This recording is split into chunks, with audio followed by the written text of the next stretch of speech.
Hello, everybody, and welcome into Point Counterpoint. Alongside Steve Martosi, I'm Zack Nuñez. We've got a lot to get into. We're going to start in the NFL. The new league year started just about 2 weeks ago, and as of right now, at the very least, 9 teams will have new starting quarterbacks from week 1 last year to week 1 this year. The first question is going to be who's going to have the biggest impact on their new team. My answer is going to be the most recent trade, which is Matt Ryan to the Indianapolis Colts. It's a roster that we kind of looked at the last couple of years and have thought that they're a quarterback away from being real Super Bowl. The NFL draft is fast approaching, and it's one of the best times of the year for any sports fan.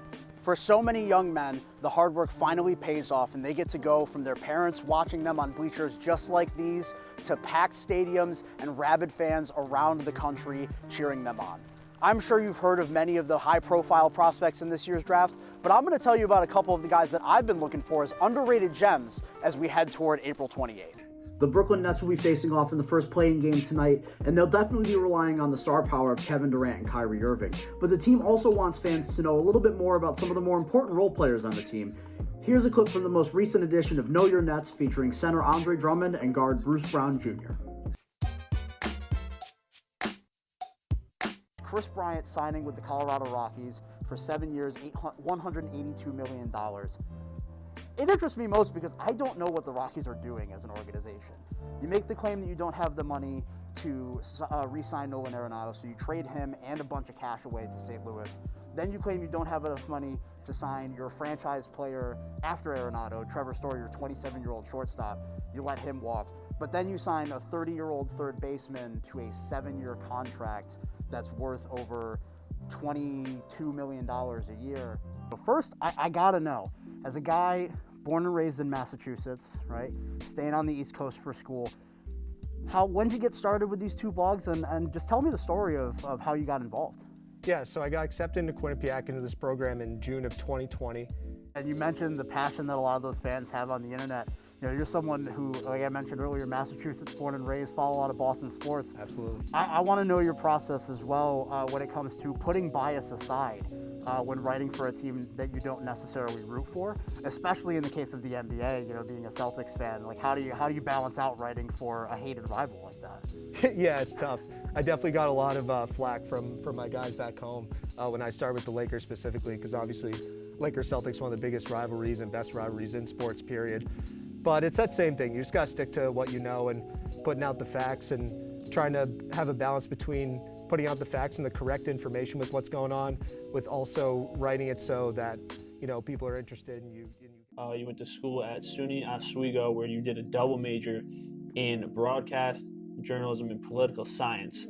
Now, how does that translate to coming to how do you go from that to sports journalism? Well, so when I originally committed to go to SUNY Oswego, it was for the purpose of doing sports broadcasting, basically. And one of our required classes as a broadcasting major, since we didn't have a dedicated sports broadcasting program, it was just general broadcasting, so we had to take classes in other disciplines. One of them was American government and politics. It was a general political science class, and I really loved it. So I picked up poli-sci as my second major, and thought that my path was going to be reporting on politics. It's something I'm very tapped into and something I'm pretty passionate about. But towards the end of my tenure there, I kind of got bored, basically. I got disgruntled a little bit. I was doing some reporting on local mayoral races and whatnot that it wasn't the vibe, if you want to say that. So I kind of just decided to follow my passion, and I've always been interested in sports. I've always loved sports, and that was originally what brought me there in the first place. So I ended up, when I decided I wanted to do my master's, I wanted to go to a school that had a dedicated sports journalism program. And originally I applied to 3 schools. I applied to Boston University, applied to the University of Florida in Gainesville, and then I applied here to Quinnipiac, and this is where I ended up. So you ended up here. Yeah, and my trade is going to revolve around the Indiana Pacers. We already saw them today trading Domantas Sabonis to the Sacramento Kings. If they want to keep moving on that fire sale and truly rebuild as an organization, look for them to move Miles Turner by Thursday. You know what move I'd like to see them make? What move would really cause a shakeup in the West? If the Warriors could somehow figure out a way to trade for Miles Turner, maybe Jordan Poole, Jonathan Kuminga pieces, something like that.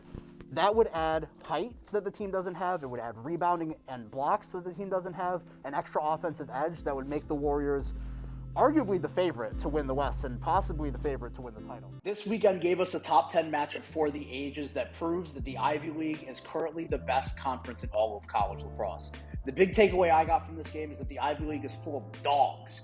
Both of these teams went back and forth at each other, and even though Yale was able to pull out the overtime victory, don't be surprised if they're upset by another team in the conference like number 9 Cornell, number 19 Brown, or even a team that's unranked currently like Dartmouth. Aside from their loss to Penn State, none of Yale's games have been decided by more than 3 goals, so it just goes to show that any team in the top of this conference can be vulnerable, even if they're ranked in the top 5 of the nation. UConn defensive tackle Travis Jones. Jones hasn't gotten the most hype coming out given the program he comes from, but he's quickly been rising up draft boards due to his combination of size, strength, and ability to move the pocket even on plays where he doesn't get past his blocker. Jones has shown quick hands off the snap, and at 6'4", 325 pounds, he has the size to compete with many of the elite offensive linemen in the NFL on a physical level.